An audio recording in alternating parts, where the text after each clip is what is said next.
Saudamos você com a graça e a paz do Senhor Jesus Cristo. Que Deus abençoe a tua vida e hoje Ele possa abrir os teus olhos para a verdade, colocar você no caminho certo, tirá-lo das trevas da ignorância, para que você possa compreender o que se passa ao teu redor e onde está o caminho da salvação. A mensagem de hoje tem muito a ver com o que nós estamos vivenciando. Vamos falar de uma notícia que surgiu esta semana também. Mas antes disso, nós vamos fazer aquilo que o Senhor nos ordenou, conforme está escrito em Malaquias, capítulo 3, versículo 10. A Bíblia diz: trazei todos os dízimos à casa do tesouro, para que haja mantimento na minha casa, e fazei prova de mim, diz o Senhor, se eu não vos abrir as janelas do céu, e não derramar sobre vós uma bênção tal, que dela vos advenha a maior abastança. E por causa de vós repreenderei o devorador, para que não vos consuma o fruto da terra. Ontem nós tivemos uma evidência sólida disso, do cumprimento desta promessa, no seio do ministério. Pela manhã, os participantes do grupo do WhatsApp receberam uma mensagem dizendo que estávamos numa situação bastante complicada, com débitos junto à equipe de mão de obra, da construção da igreja sede do ministério, e também em relação a quem havia construído ou feito o teto da edificação. Tínhamos também um problema relacionado às calhas, ou seja, algumas demandas que exigiam dinheiro. E tínhamos um problema também em outro campo, onde haviam chegado alguns folhetos, não foi possível retirá-los por falta de verba, e estávamos em risco de perder o material que seria incinerado, ou seja, queimado dentro de 20 dias.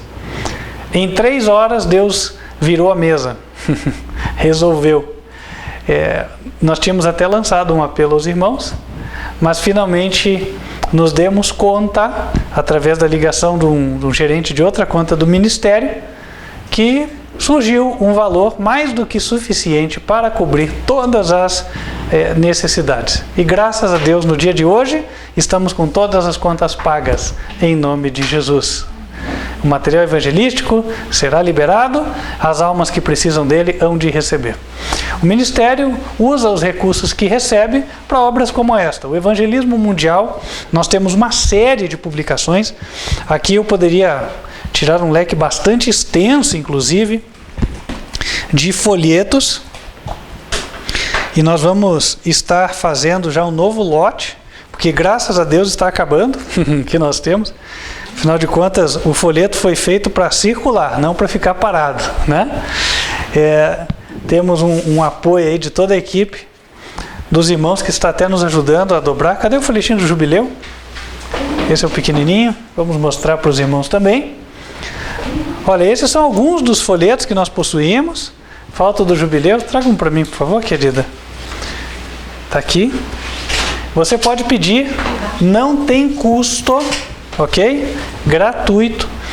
Você, se mora longe de Curitiba, vai pagar o frete. Se tem condições de vir até aqui para buscar, não paga nada.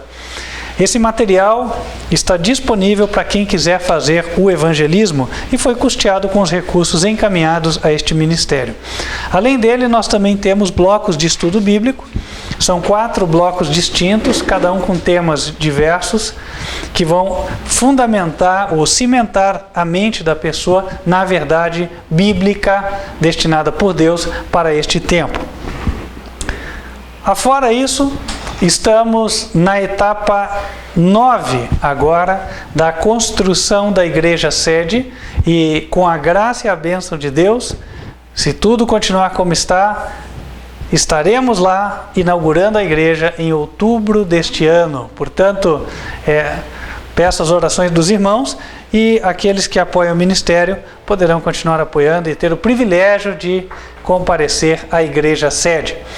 O endereço é Rua Frei Lívio Paniza, número 530, bairro Campo Comprido, Curitiba, Paraná. Você pode acessar no Google Earth, vai encontrar lá o endereço, quem tem interesse, o Google Street View também. Ou então, solicitar pelo grupo do WhatsApp, são disponibilizadas as fotos da construção, que já está no estágio mais avançado, nós vamos partir em breve para os acabamentos, se Deus assim o permitir. Amém? E eu creio que vai. Então, irmãos, nós vamos nos colocar em pé para que aqueles que se prepararam possam fazer a sua devolução enquanto estivermos louvando ao Senhor. E você que nos assiste, você cujo coração está voltado à obra, cuja mente Deus convenceu de que esta igreja é a igreja verdadeira, o ministério Quarto Anjo, advertência final, você acredita na administração dessa obra, vê que as coisas aqui são feitas como se deve, então entre em contato conosco.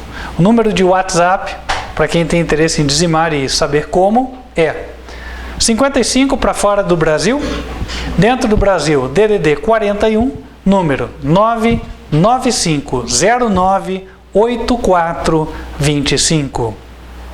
Vamos nos colocar em pé, estaremos louvando a Deus, e aí aqueles que se prepararam farão a sua devolução.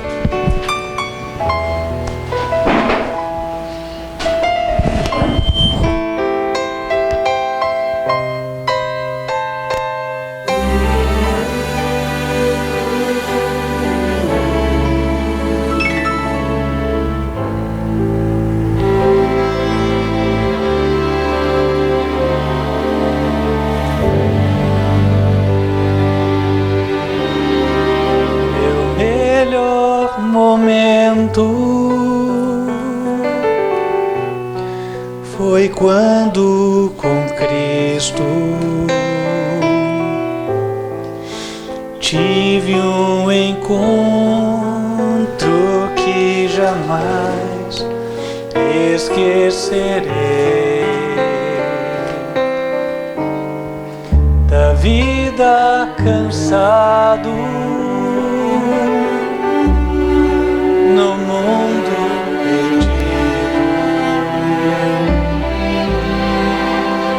então a sua doce voz eu escutei.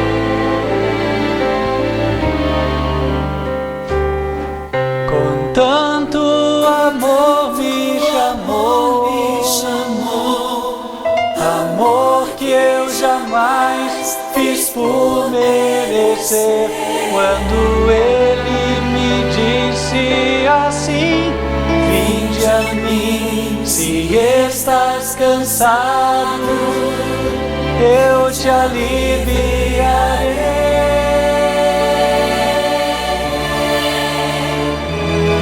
Com tanto amor me atraiu, com tanto amor eu não resisti, chorando minha vida a Ele entreguei. Meu melhor momento foi quando o encontrei. Meu melhor momento. Vamos nos colocar de joelhos e falar com Deus. Senhor nosso Deus Todo-Poderoso, Criador dos céus e da terra, de joelhos reconhecemos a Tua grandeza e soberania sobre as nossas vidas. Apresentamos humildemente estas pequeninas contribuições para que o Senhor as abençoe e pedindo que o Senhor multiplique, a fim de que a Tua obra sempre tenha o necessário para o cumprimento do Teu propósito, levar o Evangelho a toda nação, tribo, língua e povo.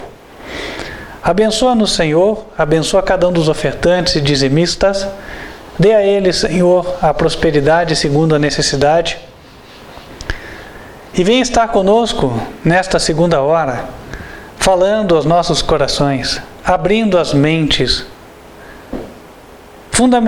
firmando a verdade em nossos corações também. E que o Senhor possa atrair muitas outras almas que têm interesse na verdade, para conhecerem a luz que o Senhor tem confiado como depósito a este ministério. Pedimos estas bênçãos em nome de Cristo Jesus. Amém.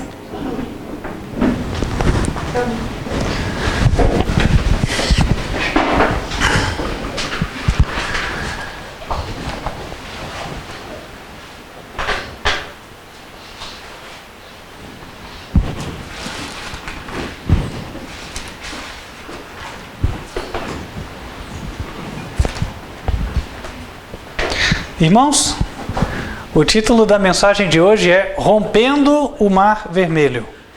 Eu vou escrever aqui. Rompendo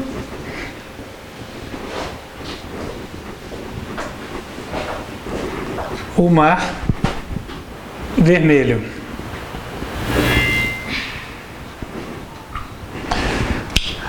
O título pode trazer a ideia de o homem fazer as coisas, mas não é exatamente assim. Ele tem algo implícito, o qual nós vamos tratar, ou a respeito do que nós trataremos aqui. Pois toda vez que o homem cristão avança, ele não avança sozinho, ele avança porque Deus abre as portas. Mas Deus abre as portas porque ele também toma uma decisão. Então, nesta ordem de ideias, Deus opera e o homem coopera. E aí as coisas acontecem. Em Êxodo capítulo 14, nós encontramos a história da passagem pelo Mar Vermelho. E eu convido os irmãos para abrirem. Em Êxodo 14, versículo 1. Falou o Senhor a Moisés, dizendo: Fala aos filhos de Israel que voltem e que acampem diante de Pi-Hairote, entre Migdol e o mar, diante de Baal-Zefon. Em frente dele assentareis o campo junto ao mar. Então Faraó dirá dos filhos de Israel: Estão embaraçados na terra, o deserto os encerrou. Eu endurecerei o coração de Faraó para que os persiga, e serei glorificado em Faraó e em todo o seu exército, e saberão os egípcios que eu sou o Senhor. E eles fizeram assim. Algo que os irmãos possivelmente não saibam, mas o Faraó conhecia bem aquela região. Como governante do Egito, obviamente eles tinham mapeado o território. E buscas arqueológicas na praia de Nureiba. A praia de Nureiba, para quem não sabe, é o local atual, o nome atual dessa praia que se chamava Pi-Hairote naquela época. E pode ser encontrado até no Google Earth. E é um local bastante peculiar, porque, embora seja praia, é uma praia que tem de um dos lados uma parede natural altíssima e praticamente intransponível, bem escarpada. E do outro lado, onde você tem saída na praia, não muito longe, existia uma guarnição dos egípcios, ou seja, uma fortificação, uma representação do exército que era mantida ali. Então isso significa que havia um percurso frequente de homens do exército egípcio ali. Vocês sabem que quando há uma guarnição, existe a troca da guarda, existe a manutenção do posto, certo? Existe a manutenção das edificações que estão ali. Portanto, é bem natural entender-se que quando o povo de Israel se dirigiu até aquele local, o faraó rapidamente foi informado. Por quê? A guarnição percebeu. Como é que você não vai perceber o movimento de, no caso, 600 mil homens a pé, que era o povo de Israel, mais mulheres e crianças. Em torno de 2 milhões de pessoas aproximando-se da guarnição dos egípcios. Então, claro que o faraó ficou ciente de para onde o povo tinha ido. Então, no versículo 5, sendo anunciado ao rei do Egito que o povo fugia, mudou-se o coração de Faraó e dos seus servos contra o povo e disseram: por que fizemos isso, havendo deixado ir a Israel para que não nos sirva? E aprontou o seu carro, tomou consigo o seu povo, e tomou 600 carros escolhidos, e todos os carros do Egito, e os capitães sobre eles todos. Versículo 9. E os egípcios perseguiram-nos, todos os cavalos e carros de Faraó, e os seus cavaleiros e o seu exército, e alcançaram-nos acampados junto ao mar, perto de Piairote, diante de Baal-Zefon. E chegando o Faraó, os filhos de Israel levantaram seus olhos, e eis que os egípcios vinham atrás deles, e temeram muito. Então os filhos de Israel clamaram ao Senhor, e disseram a Moisés: não havia sepulcros no Egito para nos tirares de lá, para que morramos neste deserto? Por que nos fizeste isto, que nos tem tirado do Egito? Versículo 13. Moisés, porém, disse ao povo: não temais, estais quietos e vede o livramento do Senhor, que hoje vos fará, porque aos egípcios, que hoje vistes, nunca mais vereis para sempre. O Senhor pelejará por vós e vos calareis.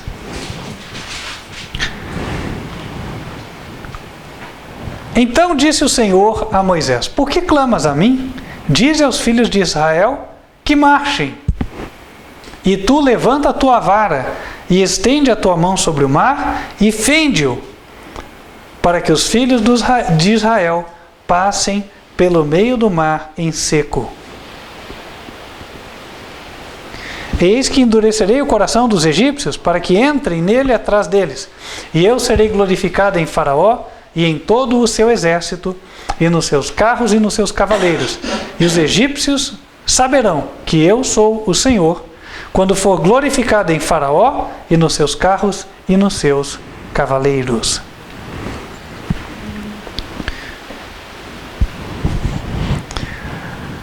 Deus, na sua providência, levou os israelitas até um ponto que, de fato, aos olhos humanos, tornava-se um beco sem saída. Um detalhe adicional que eu não tinha comentado: a entrada da praia é uma espécie de garganta num desfiladeiro. Ou seja, pense em uma espécie de canyon, né? Paredes altíssimas de um lado, altíssimas do outro lado, montanhas escarpadas, e aí você vem caminhando bem pelo fundo, mas nesse caso o fundo não tem água, é areia, é um deserto. E aí, de repente, por meio dessa passagem relativamente estreita, você encontra uma praia mais aberta e o mar. De um lado, a parede, de outro, a guarnição dos filisteus, dos egípcios, e tinham acabado de vir de uma passagem estreita. E o exército egípcio vem justamente por meio daquela passagem estreita. Não havia escape. E quando você fala de Mar Vermelho, a distância que havia de uma margem até a outra margem eram centenas de metros. Então não era algo assim tão simples. Embora você conseguisse enxergar a outra margem de mar, não é qualquer um que estaria preparado para nadar e atravessar aquilo ali. Fora que, no trecho onde houve a travessia, a profundidade máxima chegava a 300 e tantos metros. Então, considere vocês que realmente era complexo. A situação deles era desesperadora aos olhos humanos. Até porque, ainda que você imaginasse que, não, mas um homem adulto nadaria e escaparia. Mas será que ele deixaria sua esposa e seus filhos ali? Né?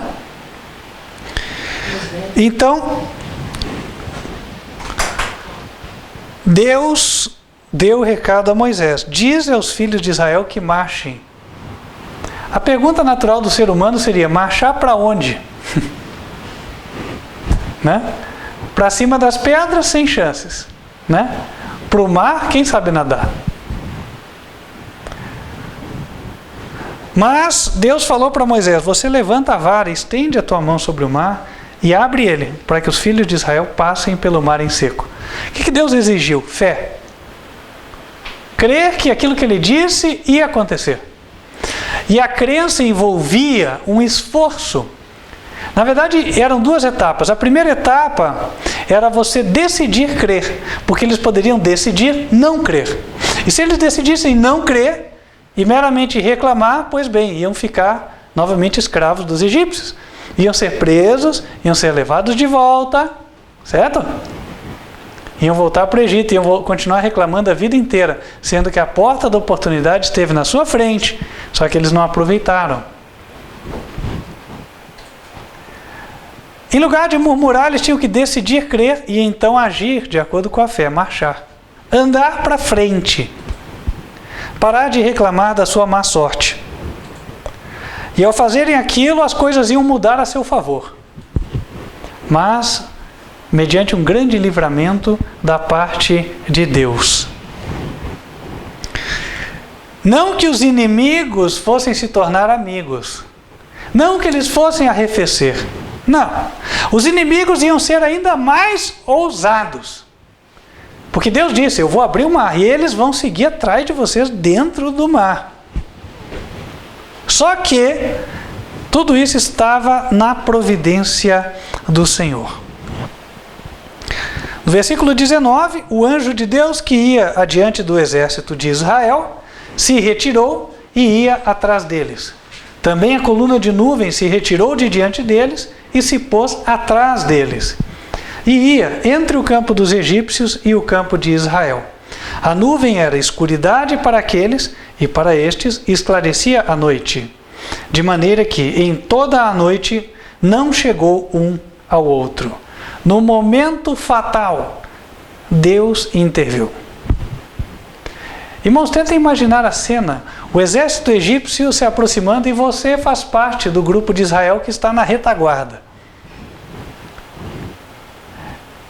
E você começa a ficar com medo de que seja o primeiro a morrer, certo? E eles vêm se aproximando, se aproximando, se aproximando, se aproximando, e no momento em que você está mais aterrorizado, aquela nuvem passa por cima, e aí, no momento fatal, ela se torna um escudo para você, salvo na última hora. E nós temos vivido isso, irmãos. Muitas vezes, né, as coisas se fecham, as situações ficam tão difíceis, os problemas, né, tão complicados, e parece que não vai ter saída. E daí, quando parece que vai vir o golpe fatal e vai nos deixar totalmente destruídos, algo acontece e as coisas travam. Eu tenho vivido isso várias vezes. Travam e aí o momento fatal não ocorre. Foi o que aconteceu ali. E então Deus age. Verso 21. Moisés estendeu a sua mão sobre o mar. E o Senhor fez retirar o mar por um forte vento oriental toda aquela noite. E o mar tornou-se em seco, e as águas foram partidas, e os filhos de Israel entraram pelo mar em seco, e as águas foram como um muro à sua direita e à sua esquerda. E os egípcios seguiram-nos, e entraram atrás deles todos os cavalos de Faraó, os seus carros e os seus cavaleiros até o meio do mar. Toda a força de Faraó estava ali, os inimigos, com todo o seu poder. Aparentemente a tempestade não amainou. Mas, versículo 24, e acontecendo que na vigília daquela manhã, o Senhor, na coluna de fogo e de nuvem, viu o campo dos egípcios e alvoroçou o campo dos egípcios e tirou-lhes as rodas dos seus carros e fê-los andar dificultosamente. Então disseram os egípcios, fujamos em face de Israel, porque o Senhor por eles peleja contra os egípcios. E disse o Senhor a Moisés, estende a tua mão sobre o mar, para que as águas tornem sobre os egípcios e sobre os seus carros e sobre os seus cavaleiros. Ah, que momento glorioso, né? Imagina ele estendendo a vara e aquela multidão de águas, centenas de metros de parede descendo e afogando aqueles insolentes, aqueles orgulhosos, aqueles que até ali estavam seguros de que iam acabar com o povo de Israel.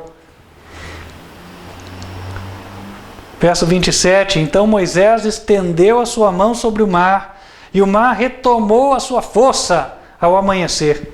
E os egípcios fugiram ao seu encontro, e o Senhor derribou os egípcios no meio do mar, porque as águas, tornando, cobriram os carros e os cavaleiros de todo o exército de Faraó, que os haviam seguido no mar. Nem ainda um deles ficou. Mas os filhos de Israel foram pelo meio do mar em seco, e as águas foram-lhes como muro, à sua mão direita e à sua esquerda. Assim, o Senhor salvou Israel naquele dia da mão dos egípcios, e Israel viu os egípcios mortos na praia do mar. E viu Israel a grande mão que o Senhor mostrara aos egípcios, e temeu o povo ao Senhor, e creu no Senhor e em Moisés, seu servo. Fruto disso, capítulo 15, versículo 1, cantou Moisés e os filhos de Israel este canto ao Senhor, e falaram dizendo: cantarei ao Senhor, porque sumamente se exaltou. Lançou no mar o cavalo e o seu cavaleiro. O Senhor é a minha força e o meu cântico. Ele me foi por salvação. Este é o meu Deus, e o louvarei. Lhe farei uma habitação. Ele é o Deus de meu pai, por isso o exaltarei. O Senhor é varão de guerra, Senhor é o seu nome. Lançou no mar os carros de Faraó e seu exército, e os seus escolhidos príncipes afogaram-se no mar vermelho. Verso 6. A tua destra, ó Senhor, se tem glorificado em potência. A tua destra, ó Senhor, tem despedaçado os inimigos. Verso 9. O inimigo dizia: perseguirei, alcançarei, repartirei os despojos, fartar-se-á o meu desejo deles, arrancarei a minha espada e a minha mão os destruirá. Verso 10. Sopraste com o teu vento, o mar os cobriu, afundaram-se como chumbo em veementes águas. Irmãos, este cântico, quem tiver interesse pode lê-lo inteiro em casa, mas este cântico, ele não é um cântico só do povo judeu. Este cântico é um cântico que refletirá a experiência do povo de Deus nos últimos dias da história da terra. De maneira que a história da libertação do povo de Israel, da passagem pelo Mar Vermelho, é típica daquilo que nós enfrentaremos nos próximos anos. E nós já vamos encaixar os atores na era moderna. Em Apocalipse capítulo 15, no versículo 2,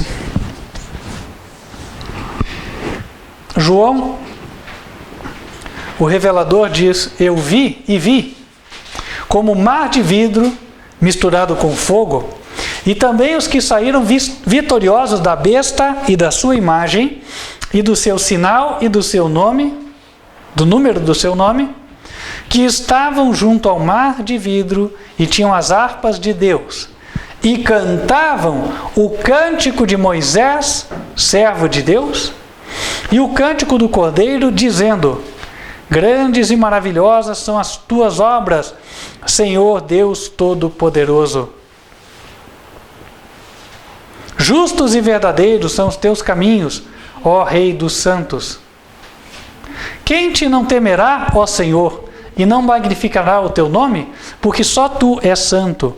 Por isso todas as nações virão e se prostrarão diante de ti, porque os teus juízos são manifestos. Os vitoriosos da besta e da sua imagem, quem serão estes? Nós.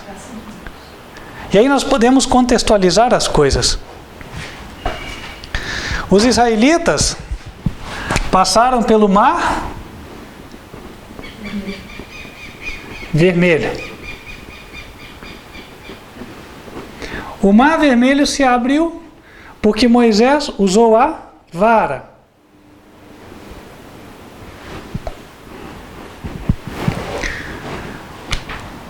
E agora nós vamos começar a encaixar as coisas. Em Apocalipse 17, versículo 3, a Bíblia diz: e levou-me em espírito a um deserto, e vi uma mulher assentada sobre uma besta de cor escarlate, que estava cheia de nomes de blasfêmia, e tinha 7 cabeças e 10 chifres. Uma besta de cor escarlate, escarlate quer dizer vermelho. E a besta representava quem? Apocalipse 13.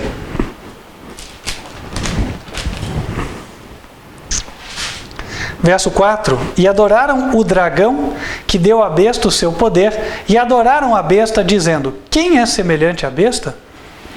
A besta, então, tem a ver com religião, líder religioso, é venerado, é adorado.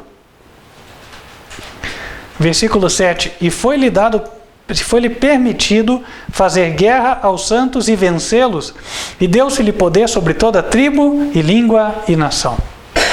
Um líder religioso que é venerado, é adorado, e que no passado teve autoridade sobre as nações e matou aqueles que estudavam a Bíblia. É o Papa, o papado. Ele é representado pela besta vermelha, e aqui nós temos um paralelo, a besta vermelha com o mar vermelho.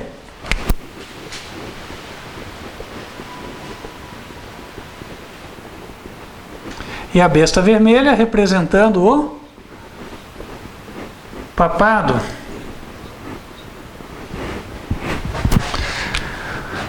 Agora, mar dá a ideia de algo muito grande. Em Apocalipse 17, versículo 15, a Bíblia diz: as águas que viste, onde se assenta a prostituta, aquela que se assentava sobre a besta, estas águas são povos e multidões e nações e línguas. Então, o Mar Vermelho hoje representa os povos, multidões, nações e línguas, mas eles são identificáveis pela cor vermelha. E aí nós começamos a enquadrar uma série de instituições que agrupam grupos de pessoas. Por exemplo, aqui no Brasil, nós podemos citar, além da Igreja Católica, é claro, cujos líderes se vestem de vermelho, mas aqui nós temos o MST de bandeira vermelha, nós temos o PT de bandeira vermelha, né? O que mais que nós temos de bandeira vermelha? PSOL é bandeira vermelha? Essa eu não vou colocar por conta do que falaram aqui, eu não vi, né? PCdoB também? Bandeira vermelha? Note que são os comunistas, né? PCdoB é Partido Comunista do Brasil. Todos eles estão linkados por isso. E aí nós temos também uma série de instituições. Vários bancos com cor predominante vermelha, não é assim? Não é um nem dois. Então, alinhados no Exército Vermelho, nós temos poderosas organizações. Se eu vou para o site da Globo, site da internet, dá uma olhadinha lá. O que é que você enxerga? Todos os detalhes estão em vermelho, embora o fundo seja branco. E nós sabemos que o Grupo Folha de São Paulo atua em conluio com esses outros agentes também. E isso se percebe pelas entrelinhas, porque eu sei que sempre tem um malandro, né, para dizer, prove. Bom, prove é o seguinte, eu posso dizer que para o bom entendedor, meia palavra basta. Abra as notícias do UOL, falam o que podem de bem dos correligionários do PT e o que podem de mal dos contrários, certo? Então, e o que podem de bem do Papa e da Igreja Católica, a mesma coisa, né? Tira o pessoal lá que não é vermelho. Tira o pessoal que não é vermelho. Pois é, eu estava desconfiado aqui. O pessoal não é vermelho. Tá aqui, ó. Esse aqui é vermelho, mas não é vermelho. Né? Então tá bom. PCdoB, quer confirmar então? Porque assim, o que eu tenho de confirmado aqui é PT, né? Porque esse é claro, tá lá. PT vermelho. Bom, então nós temos aqui o Mar Vermelho. Mas não é só aqui. Por exemplo, lá nos Estados Unidos, nós temos o Partido Democrata. Qual é a cor dos democratas? Vermelho, né? Aí nós temos os partidos comunistas, né? De outros países. Nós temos os governos comunistas, exemplo, o governo da China, vermelho. Então note que aos poucos o mundo está se avermelhando. E isso deveria ser, por si só, para qualquer pessoa que tem discernimento, um sinal de alerta, um sinal de perigo. Sabem por quê? Porque está na característica do ser humano. Foram feitos estudos para se verificar qual é a cor que mais chama a atenção do ser humano para o perigo.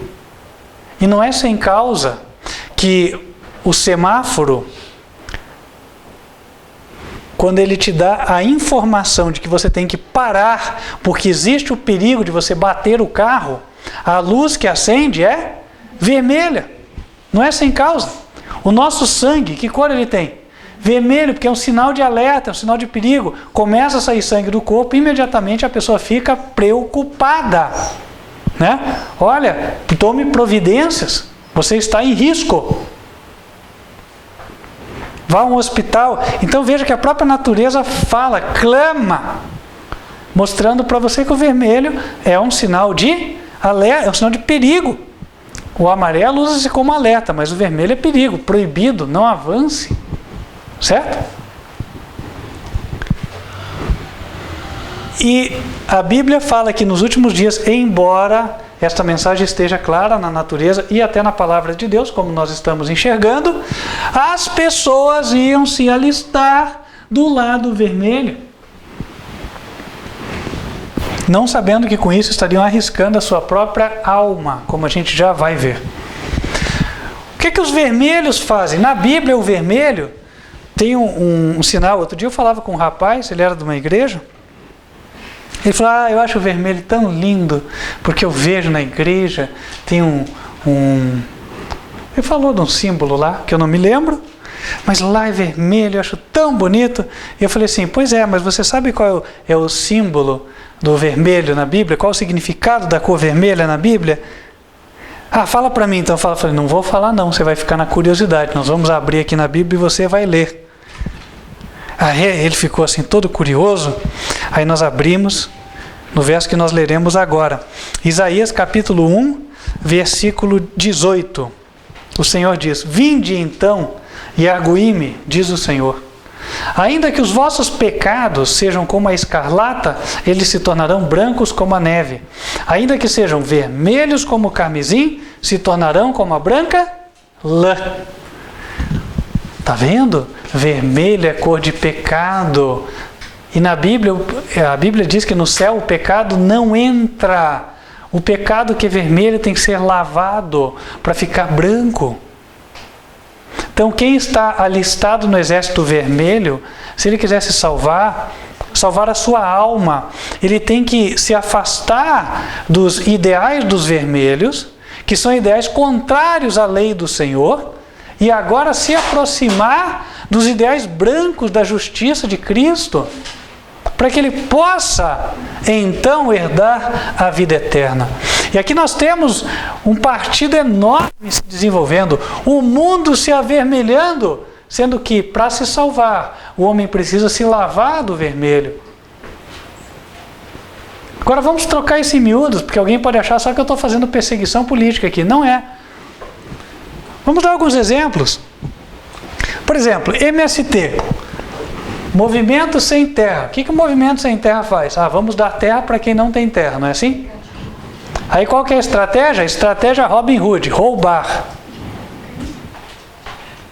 Mas é um termo muito pesado. É o termo adequado. Você entrar na propriedade alheia sem autorização e querer tomar aquela terra, isso tem um nome, certo? Qual é o nome?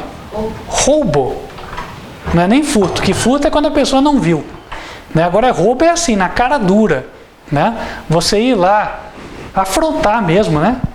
O lugar às vezes tem cerca. Você entra dentro lá e acampa e fala, agora é meu. Isso é um roubo. Agora, é um roubo permitido por autoridades. Agora, por isso ele deixou de ser roubo? Será que Deus mudou o mandamento, já que o parlamento ali qualificou de outra forma? Não. A gente já viu, irmãos, que o parlamento humano, parlamento ou o congresso, enfim, ele é tão mutável quanto os interesses das pessoas que estão lá. Não é assim? Se mudarem os interesses, mudam as leis. Exemplo, nós vimos agora, essa semana, né? Foi aprovada no Senado uma lei para inibir a ação dos juízes. Vocês viram? Dizendo que se o juiz agir com viés político, então ele pode sofrer sanções. Mas isso é muito vago, porque se alguém dá uma sentença contra outra pessoa que é filiada a algum partido político, basta alguém dizer que esse juiz teve um viés político na sua decisão para eventualmente buscar anular a sentença. E no fundo é o que eles querem, né? A gente sabe, eles querem tirar o Lula da cadeia. Vamos falar aqui, ninguém é bobo. Esse olho aqui é irmão desse, né? Então, isso são as leis dos homens.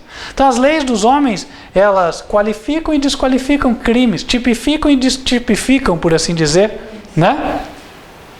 Depende do que eles votarem, mas com Deus não é assim. A lei de Deus é imutável e é eterna. E aí na história de Moisés nós encontramos algo que vai conectar com a realidade que nós vivemos hoje. Nós já vamos ver. Mas antes disso, vamos qualificar os demais. PT, Partido dos Trabalhadores. Ora, o nome é bastante interessante. Eu me lembro que eu era jovem quando ouvi esse nome.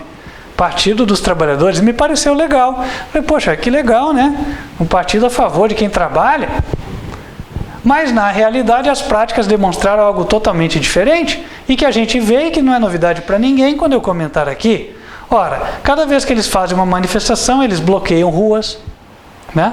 Muitas vezes bloqueiam estradas, e aí a pessoa que não tem nada a ver com isso, não tem interesse nenhum na causa deles, fica impedida do seu direito de ir e vir, por conta, né, da ação deles. É correto? Não é correto. Por quê? Porque ninguém pode impedir a circulação. Isso é crime. Pega você e fala assim, não, hoje eu decidi, eu vou sair ali, vou fazer uma manifestação, bater panela no meio da rua e eu vou inventar uma causa aqui. Não, a minha causa é porque... eu não sei, é a causa das donas de casa menos favorecidas. Eu vou lá bater panela. Se você não tiver um costa quente, sabe o que vai acontecer? A polícia vai lá tirar você na hora. Acabou a conversa e você vai ter que responder na delegacia. Não é assim? Ou estou exagerando? Por quê? Porque existe uma ordem.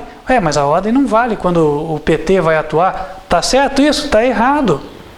Como é que eu posso dizer que eu sou um partido? Eu quero botar alguém na presidência da República, sendo que a minha forma de campanha é desordem.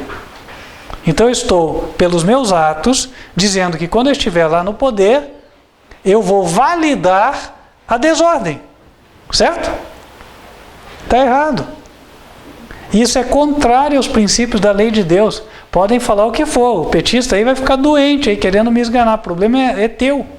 Né? Porque a verdade é essa.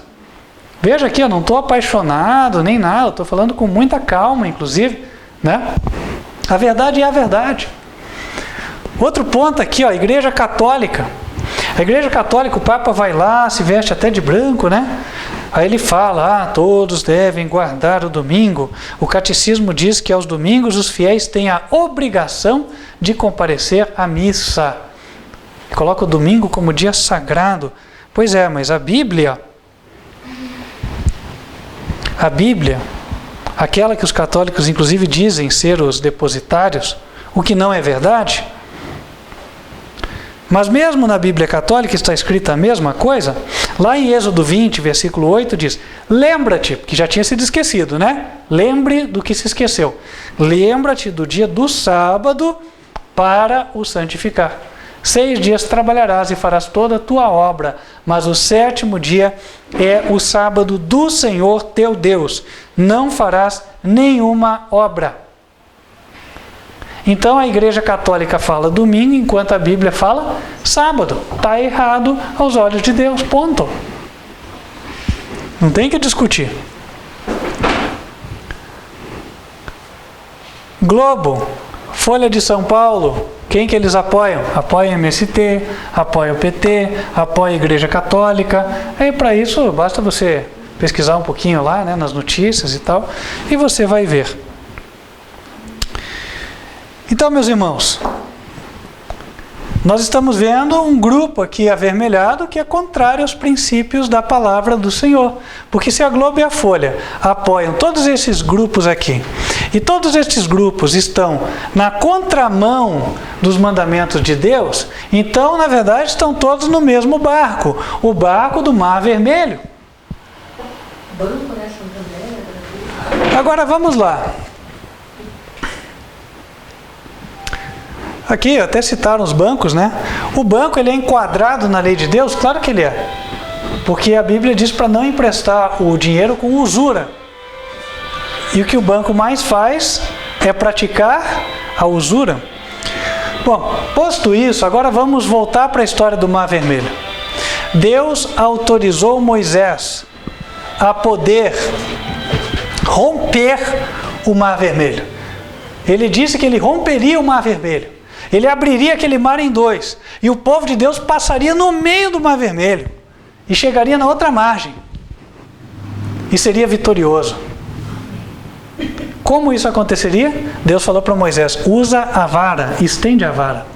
E o que a vara representa? Apocalipse capítulo 11.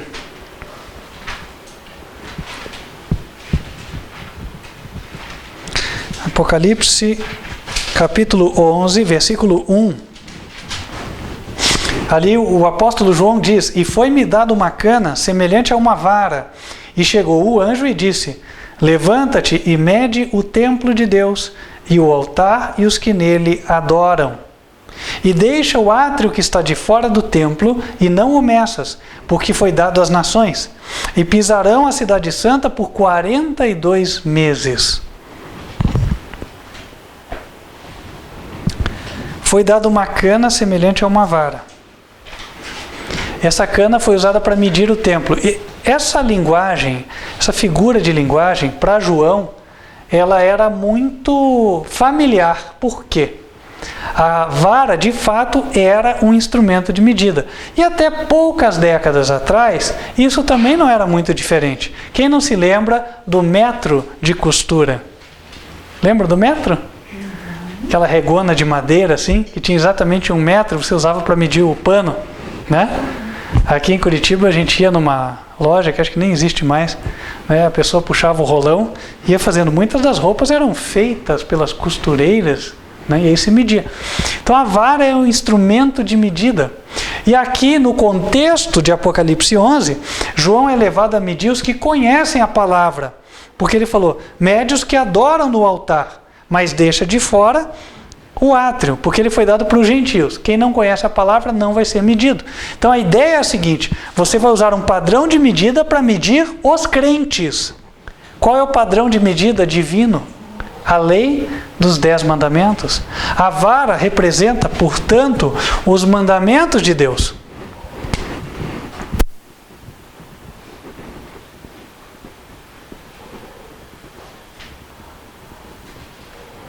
E os mandamentos, nós sabemos, são 10. E agora nós conseguimos montar o contexto atual da história. Os servos de Deus diante do Mar Vermelho. O mundo se avermelhando, que nós estamos vendo aqui. Quando o mundo se tornar totalmente vermelho, eles estarão de fato diante do mar pleno, certo? E aí o que Deus fala? Marche para cima do mar. Vá para cima. Como? Deus não mandou Israel usar as forças das armas bélicas.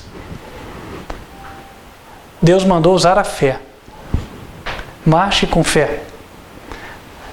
Moisés, estenda a vara. Qual é a vara? Os 10 mandamentos. Mostre para o mundo que os 10 mandamentos estão em vigência. E os 10 mandamentos condenam todos esses que estão imersos no Mar Vermelho e abre uma brecha no meio deles. E é por meio dessa brecha que o povo de Deus vai passar. Em obediência à palavra do Senhor, em obediência aos 10 mandamentos, nós vamos romper pelas fileiras dos desobedientes, pelas fileiras dos rebeldes. Esse povo que está aqui está se entrincheirando numa audaciosa incredulidade. Escrúpulo é uma coisa que está saindo do dicionário deles. Eles não têm mais escrúpulo, né? Qualquer coisa é justificável desde que cumpra os fins que eles almejam. É isso que nós estamos vendo. E eu não estou exagerando, os irmãos estão vendo isso. A gente acabou de ver um exemplo agora há pouco.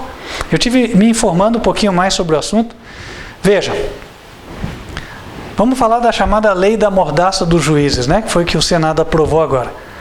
Na época do julgamento do Lula, alguns anos atrás, essa lei foi ventilada no Senado, né? Mas ela ficou parada e nenhum senador quis assumir. Por quê? Quem que queria assumir o desgaste político de apoiar uma lei, né, que na época ia contra a vontade popular? O povo queria que o criminoso fosse condenado, como foi de fato, né? Depois de 2 anos parados, olha a sequência de eventos. Foram hackeados os celulares dos procuradores e do juiz.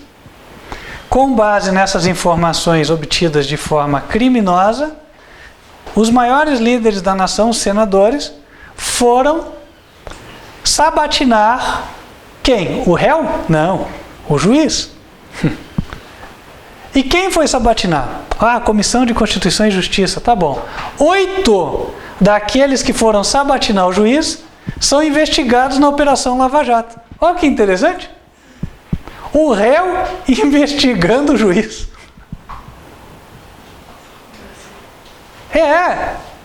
Vocês estão entendendo? Como é que é a coisa? Pois é assim. E aí, como é que Deus olha isso? Irmãos, Deus olha isso e vê que está tudo errado. Vê que está errado. Até eu comentava com os colegas essa semana, né? Poxa, se alguém pega e hackeia os teus dados, seja do Facebook, do teu WhatsApp, da tua conta bancária, do teu site da empresa, o que você faz? Você chama a polícia, não é assim? Para que ela procure os bandidos e ela possa prender os bandidos. Agora, o hacker vai e hackeia a informação das autoridades e em lugar da polícia ir atrás do bandido e todo mundo focar no seguinte, olha, quem que foi o bandido? Vamos pegar. Não, eles falam, não, essas informações dos bandidos não servem. Opa, vamos questionar o juiz. Faz sentido isso? Irmão, isso é inversão dos valores com vista a essa subversão da ordem. É o que tem acontecido não só aqui, no mundo inteiro. O mundo está se avermelhando e o vermelho representa o pecado. Essas organizações todas estão começando a chamar o pecado de justiça e a justiça de pecado. Os pecadores de inocentes e os inocentes de pecadores. Ora, fez-se uma sabatina de 9 horas, 8 horas e tanto. Enfim, o juiz que atuou no cumprimento do seu dever agora teve que se explicar. E aí viu-se que a montanha pariu um coelho, né? Como disse o senador Álvaro Dias, né? Ou seja, não era nada, só sensacionalismo. Mas olha o desgaste que você gera em cima das pessoas honestas. Então, irmãos, é para isso que o mundo está caminhando hoje. E aí as pessoas começam a dizer, esse pastor virou político. Não, é o contrário. A religião e a política estão começando a se amalgamar. E há uma prova fática, uma prova de fato disto que ocorreu esta semana agora. Já lançaram um balão de ensaio para a sociedade. O que é o balão de ensaio? Filme. Balão de ensaio. O que é um balão de ensaio? Vou colocar algo para ver como é que o povo reage, né? Qual foi o balão de ensaio? Esta semana, tá aí na mídia, estão comentando de um filme lançado, Amor não sei o quê. E também nem recomendo os irmãos a lerem, porque é tanta bobagem. Mas enfim, o que interessa? O filme propõe um cenário em 2027. Bom, 2027 no nosso contexto seria após um possível segundo mandato do Bolsonaro, exemplo, né? Então sem ser a próxima eleição, o próximo mandato, o outro. Então eles apontam um cenário para 2027 do Estado e Igreja unidos, e o Estado colocando dogmas de igreja. E nós sabemos que isso está escrito nas profecias do Apocalipse, isso é a imagem da besta. Eles colocam princípios das igrejas evangélicas no governo. Estão propondo isso para 2027. O que está acontecendo? Eles estão propondo para a sociedade brasileira esta nova realidade.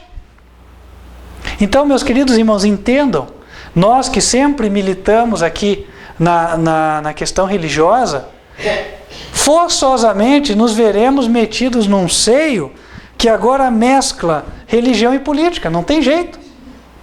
Porque quando o Estado e a Igreja estão unidos, ao falar de religião, notadamente você está envolvendo-se em questões de Estado. Certo? Agora, onde é que está a posição do cristão? Ora, nós falávamos hoje na hora da escola bíblica. A lei de Deus é dividida em 2 tomos, em 2 partes. 4 primeiros mandamentos que dizem respeito ao amor a Deus. Não terás outro Deus diante de mim, não farás para ti imagem de escultura, não tomarás o nome do Senhor teu Deus em vão. Lembra-te do dia do sábado, sábado é o dia do Senhor teu Deus. 4 mandamentos. E outros 6 mandamentos que dizem respeito ao próximo. Não matarás, não furtarás, não adulterarás, não dirás falso testemunho, honra teu pai e tua mãe, e o não cobiçarás. Onde que o Estado tem o seu papel? O Estado tem o seu papel nos 6 últimos mandamentos, no que diz respeito ao próximo. O Estado pode regular as relações entre os cidadãos. Até onde vai a minha liberdade? Quando começa a liberdade do meu próximo? Cabe ao Estado regular isso. Agora, não compete ao Estado regular absolutamente nada no que diz respeito aos 4 primeiros mandamentos. O Estado não pode dizer em que dia você vai adorar a Deus. O Estado não pode determinar que você seja catequizado na escola ou que o teu filho seja catequizado na escola. Isso está fora da jurisdição dada por Deus para o Estado. E não importa a filosofia que venha por trás, e não importa a justificativa, porque eles sempre vão agir assim, vocês podem ver. Né? Eles querem fazer algo, aí eles lançam um escândalo, e em cima do escândalo querem justificar. Aconteceu essa semana nos jornais, né?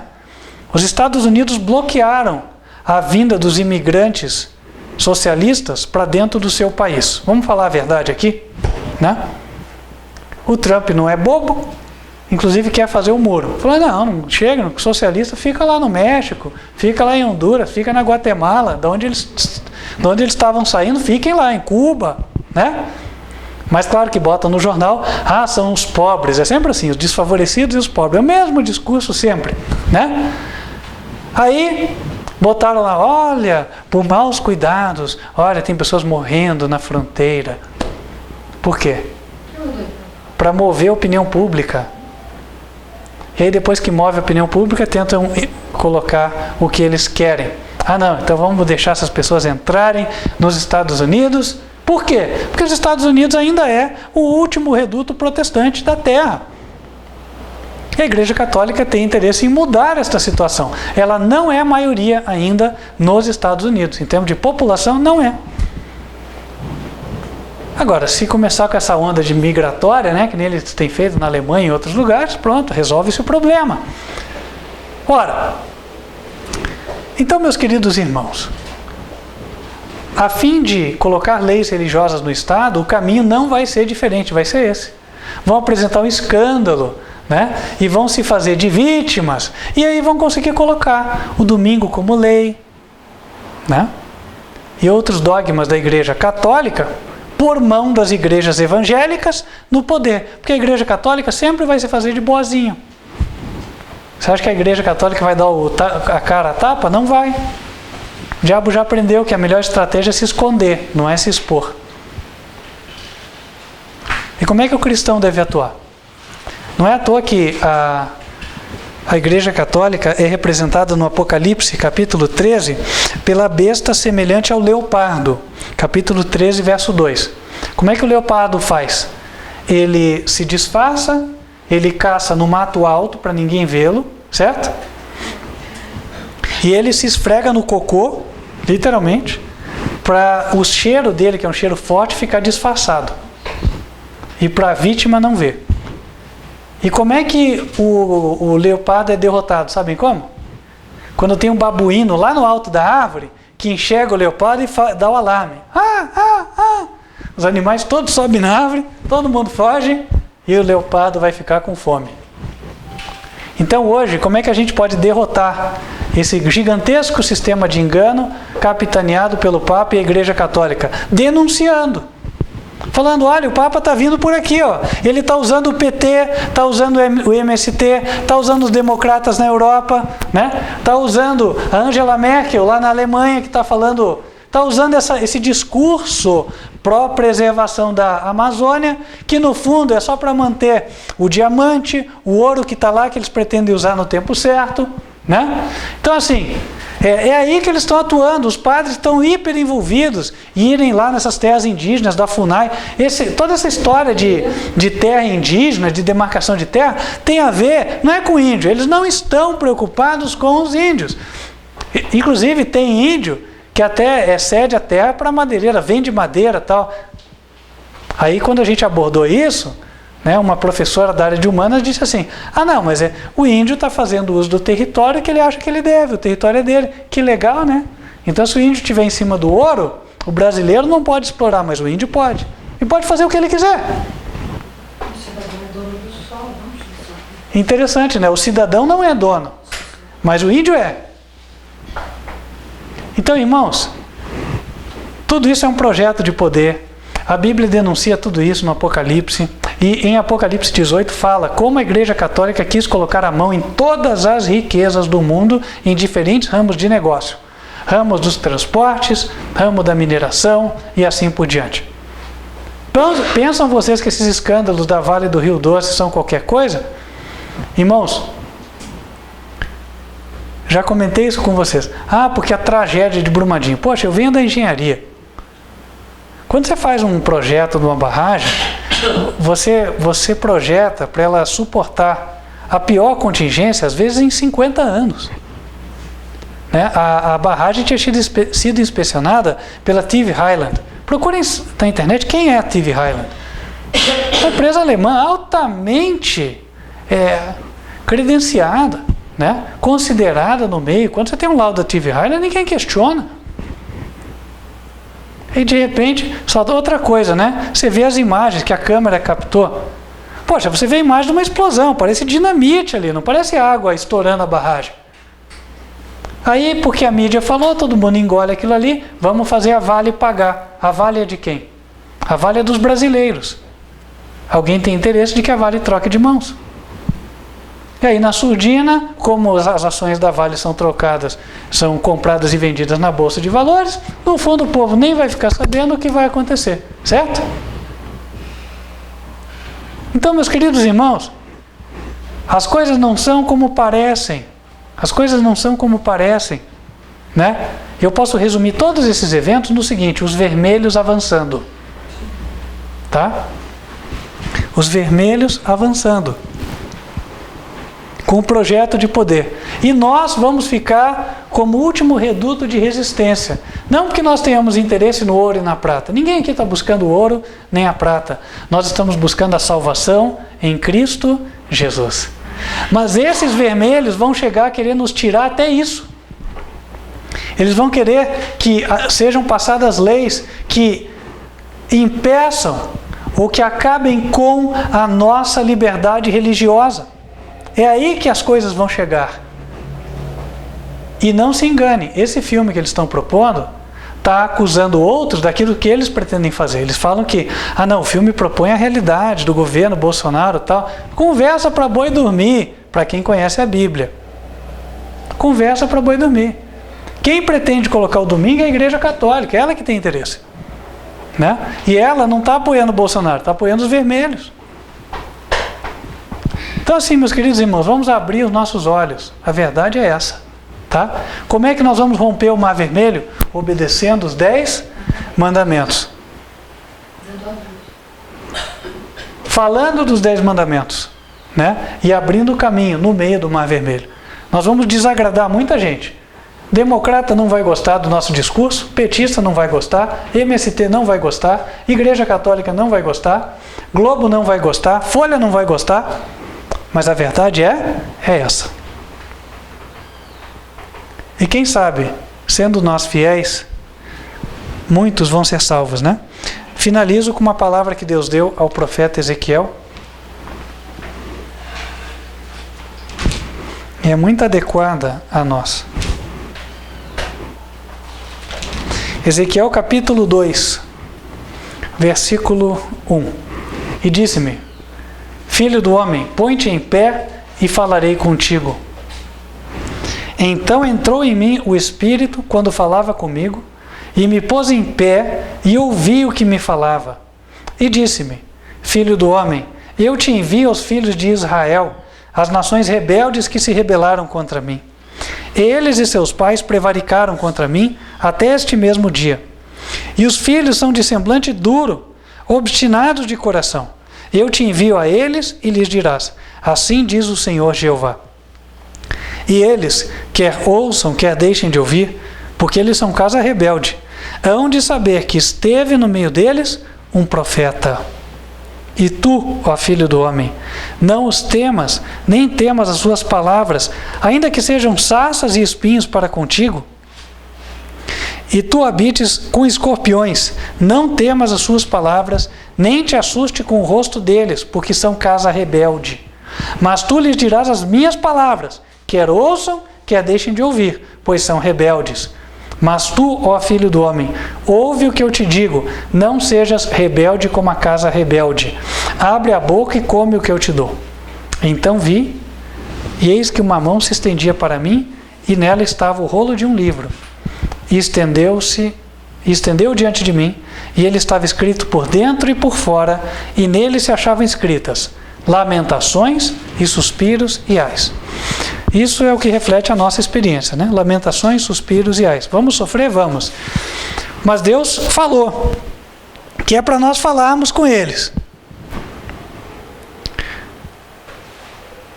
Versículo 4 do capítulo 3. E disse-me: Filho do homem, vai e entra na casa de Israel e dize-lhes as minhas palavras, porque tu não és enviado a um povo de estranha fala, nem de língua difícil, mas à casa de Israel. Nem a muitos povos de estranha fala e de língua difícil, cujas palavras não possas entender. Se eu aos tais te enviara, certamente te dariam ouvidos. Mas a casa de Israel não te quererá dar ouvidos, porque não me querem dar ouvidos a mim. Porque toda a casa de Israel é de rosto obstinado e dura de coração. Eis que fiz duro o teu rosto contra o seu rosto, e forte a tua fronte contra a sua fronte. Fiz como diamante a tua fronte, mais forte do que a pederneira. Não os temas, pois, nem te assombres com o seu rosto, porque casa rebelde são. O que Deus quer que nós façamos? Falemos. E falemos com propriedade. Por exemplo, falei aqui de Brumadinho. Muita gente pode questionar. Então eu vou propor uma coisa aqui, porque o dia que usarem esse vídeo e vão querer usar contra nós, então eu vou querer que essa parte também seja considerada, né? Vamos fazer uma análise científica de verdade na barragem de Brumadinho? Vamos colher uma amostra daquele concreto e fazer um teste?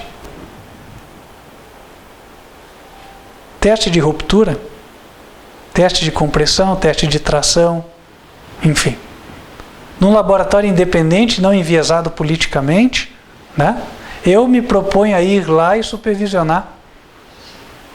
Deus, por alguma razão, me fez andar aí pela carreira científica, então existe uma metodologia para isso. Não é você chegar e falar, porque estourou, porque o engenheiro fez tudo errado, e soltar isso na notícia aí, e depois ficar por isso mesmo. Isso aí tem um nome só: sensacionalismo, só. Ou oportunismo. Por quê? Em cima disso, agora vamos pedir dinheiro, já bota isso na justiça e manda um juiz dar lá uma sentença favorável, tá? Não é assim que se fazem as coisas. Correto é, tem outra barragem com risco de arrebentar. Tem? Então tá bom. Cadê o estudo científico que mostra isso aí? Publica. Mostra o método de amostragem que foi, qual foi o laboratório, o resultado do teste, filma a máquina fazendo o teste, para não ter margem para engano aqui, para elucubração, para sabotagem. Então assim, transparência é que deve gerar verdadeira credibilidade. Agora, ninguém vai se deixar Ninguém que tem a cabeça no lugar vai se deixar levar por boatos.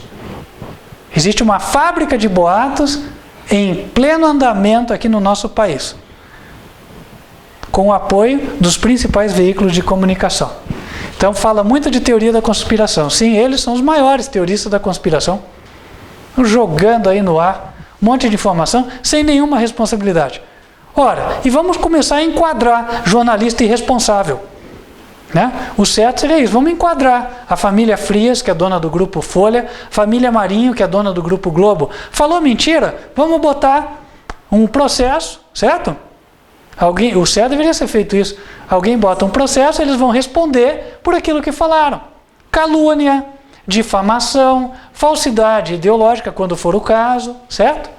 E assim por diante. Então, irmãos, uma sociedade justa faria isso. Infelizmente não vão fazer porque eles é que estão movendo as molas do poder, né? Mas quando Deus for punir a humanidade, todos esses pecados serão visitados. Todos esses pecados. E o povo que será salvo tem uma característica. Está lá em Apocalipse, capítulo 14, versículo 12. Aqui está a paciência dos santos. Aqui estão os que guardam os mandamentos de Deus e a fé de Jesus. Ali, meus queridos, quando Jesus voltar, os fabricadores de mentiras vão morrer. Quando chegarem as 7 pragas, eles vão sofrer as pragas. Esses que ficam criando heróis que na verdade são bandidos e que ficam taxando os honestos de bandidos, que ficam tentando manchar a reputação das pessoas de bem, esses vão colher aquilo que estão plantando hoje, porque aquilo que o homem semear, isto ele também ceifará. E que esta mensagem sirva de aviso àqueles que estão nesse caminho, para que parem o quanto antes. Parem, se arrependam e voltem ao caminho verdadeiro em nome do Senhor Jesus. Amém? E você que está no caminho certo, lembre-se, nós vamos romper o mar vermelho pela fé através da vara. Ou seja, pela fé em Jesus, obedecendo aos 10 mandamentos e apregoando ao mundo que eles continuam vigentes. Independente do que a maioria diga, do que a mídia fale, do que os cientistas afirmem, que tem isso. Hoje em dia você pode usar a ciência para afirmar o que você quiser, infelizmente, né? Depende de como você usa a tua amostra, ou se você pega uma amostra viciada, tem tudo isso. Malandragem, irmãos, tem em todos os círculos, tá? Mas Deus conhece o ser humano, conhece as entranhas do ser humano, sabe onde tem malandragem, e vai punir a cada um que não se arrepender. Mas hoje, a mão da misericórdia está estendida para quem quer. Você que quer andar segundo o direito, mesmo que tenha andado no caminho errado, venha, tem chance. A mão está estendida para isso. Amém? Amém. Vamos nos colocar de joelhos e falar com Deus.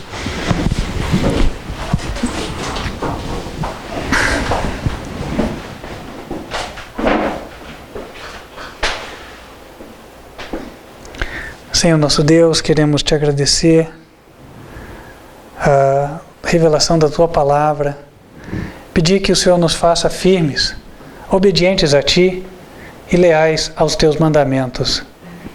Dê força à tua igreja, fé, ânimo, para que nós não temamos diante do mar vermelho, o qual está à nossa frente, mas que pela fé e pela atuação do teu poder, a tua grande mão, possamos rompê-lo e chegar até o lugar desejado.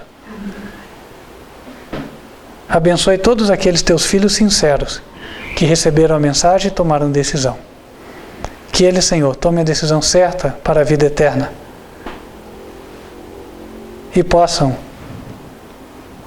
afastar-se, Senhor, do caminho que leva à morte. Pedimos estas bênçãos e abençoe para que estas verdades alcancem todo o mundo e as pessoas possam tomar decisões enquanto é tempo. Em nome de Cristo Jesus. Amém.